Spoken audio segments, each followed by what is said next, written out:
Hi friends, my name is Jatin Sehgal and first of all, very thank you for such a great response on my previous video. And a lot of my friends requested for a video on basics of chess, so here I am.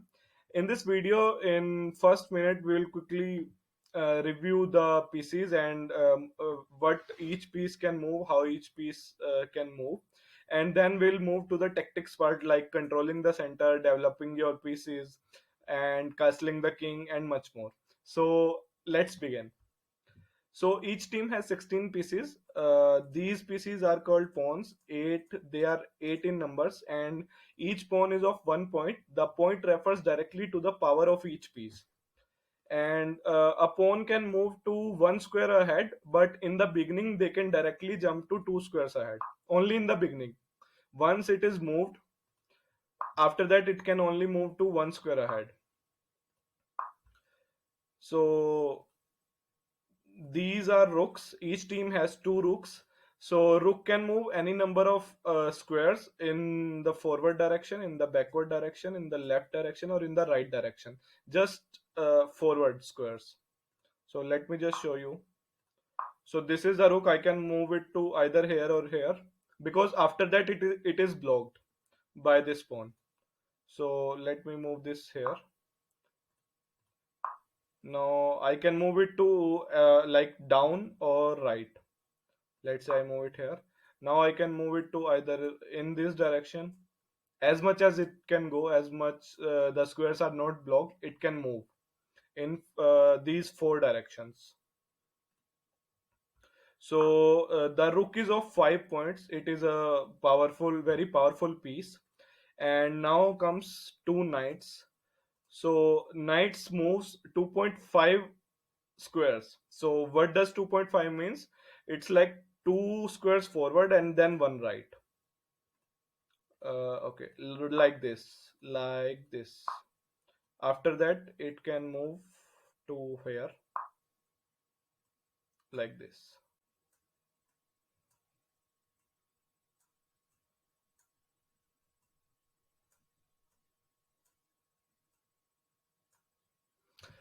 So a knight can control these eight squares, eight critical squares. But it cannot move any number of squares. It can only move 2.5 to its original position. So the knight is of 3 points.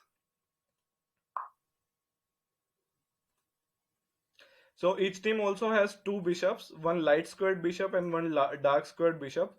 So the bishops move on diagonals like this. So this dark square bishop, let me just show you.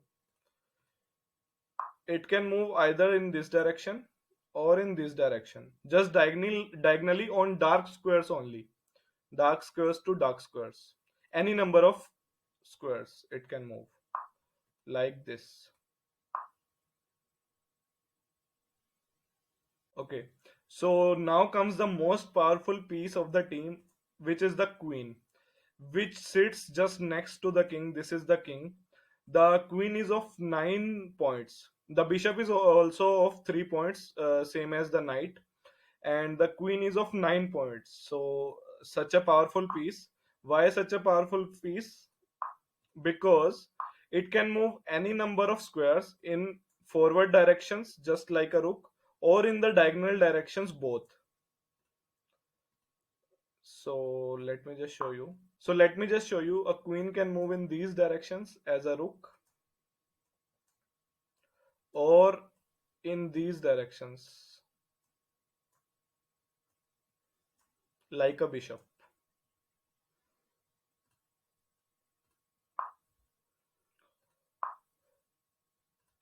So the motive of the chess game is to protect the king. Once your king is attacked, you are out of the game. Basically, this is called checkmate.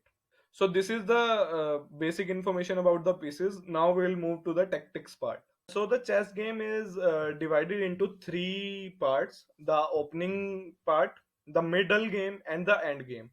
In the opening, we try to control these center squares. Why center squares? Because you can understand it like a mountain. So the team which gets on the top first can control other players who are coming towards the center. Like the team which has more control of the center can control this whole mountain, as you can see. So the middle squares are d4. This Let me introduce you to this grid also. So the grid is numbered from 1 to 8 and from A to H. So it always starts from the white side. So from left to right, A to H, and from bottom to top, 1 to 8. If you are on the right side, let me just flip the board. If you are on the black side, it's just opposite. So in the black side, it is A to H from right to left and 8 to 1 from bottom to top, like this. So the center squares are D4, like this, D4, D4, like this, D, and this 4, 4 from here, and D5, E4, E5. So usually the opening starts with moving your pawn 2 points ahead, and in the response, black also moves it 2 points ahead. But be careful, the pawn you move must have a defense. For example, if you move your this pawn and black as a mistake just forwards it this pawn, so white can just take its pawn. That's a pawn that is 1 point for free for white. So be careful, your pawn should be protected. How it can be protected? Let me show. If this, so black can first do this, and then one should develop their pieces. What does development mean is, like this bishop. This bishop cannot move as of now because it is blocked. To use this bishop, to bring your bishop actually to the game, actually to the fight, you should bring it out. And the developing pieces starts with developing usually low points pieces first. So let's say developing your knight, or let's say bishop. So let's say I develop my knight here. So why I developed my knight and why I developed this knight only? So there is a very specific reason. What this knight does is, this defends this pawn. So if let's say black does this, black cannot take this because it is defended by the knight. Okay. Or or I can move this knight here. What it does is, it puts attack on the black pieces. As we can see, the this piece is not defended by any other piece. So we can put a threat on black that I am gonna take this piece. You should save this. So what black does is, black can save it like this, or black can save it like this, or black can save it like this, or black can save it like this. So how should black save this? This move is okay because it opens the bishop. Your bishop have more squares to move. This move is also okay, but it creates a problem. It blocks your knight. Your knight cannot develop here. Either your knight should go there. And let me tell you, the knights are best in the center. Why? Because in the center, a knight can control 8 positions. Like this. As I already showed you. Like this. And like this. These 8 position a knight can control. But if I develop my knight, let's say if I develop my knight here, so it can only go to this move, just these three squares, just these three squares.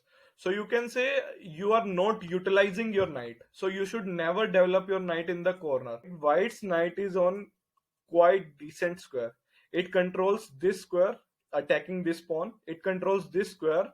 Like this pawn cannot move here. Say this pawn cannot move here because this knight will take that. So that's about the knights. Okay. So black can save it like this also. This is also an okay move. It opens the bishop, but the one problem is it blocks its this diagonal.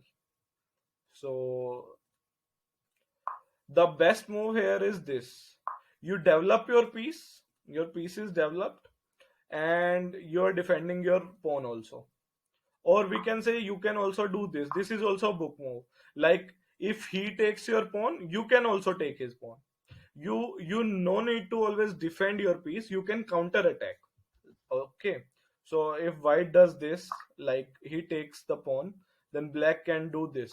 These are the developing moves. Let me just start the game. Okay. So once these are developed, one should always start either this or this pieces to develop. Why? Because there is one very special move in chess which is known as castling move. So let me just show you. Once this is done, like white takes its bishop out. Actually it should take it bishop out here, because here the bishop will be undefended. It can be attacked by black pieces. Okay, so now white can move its king to the castling. What is castling is? Castling is a very special move designed to speed up the chess. Okay, so in this there are two castles: short castle and long castle. Short castle is also known as OO, double O, and long castle is known as triple O or queen castle, usually because it is on the queen side. The reason for OO is the your queen king moves to two squares right, and your rook also moves to two squares left. And once this move is done, we achieve a very very positional advantage, because your king is protected under these pawns. These are very loyal pawns. Your king is always protected under these pawns, and your rook directly comes out to the game. Let's say this rook directly comes out to the game. How I can say rook comes out to the game is because rook loves open files. Because a rook can move forward, so it have more space to move. It can control this hole. It also defends this pawn. Okay, so let me go to the previous position. In this position your rook is blocked. In this there are only your pieces, so this file is of no use as of now, because you cannot move here, and this file is also blocked by this pawn. So your rook is, we can say, not in the game. It just sits there. It is not in the game. So it does two purposes. Your king is safe and your rook is in the game. Okay, but there is long castling also. I'm just fasting this just to give you the idea of the move. So in this is long castling. So in this, the king moves to two squares to the left, same, but the rook moves three squares to the right. This is long castling, or let's say queen side castling, or it is also known as triple O castling, OOO castling. So, friends, let me introduce you to the rules of castling. The castling is done between the king and the rook. So these two pieces should be untouched. They shouldn't be moved previously. Not even one move. So these two pieces then can castle. The other rules of castling are: there should be no check in between. There should be no check on this square, or any of the square, and the king should not be currently in the check. So then only the castling can happen. Hi friends, if you like the video, please share it among your friends, among all your chess enthusiasts, and among your other peer groups. Thank you very much.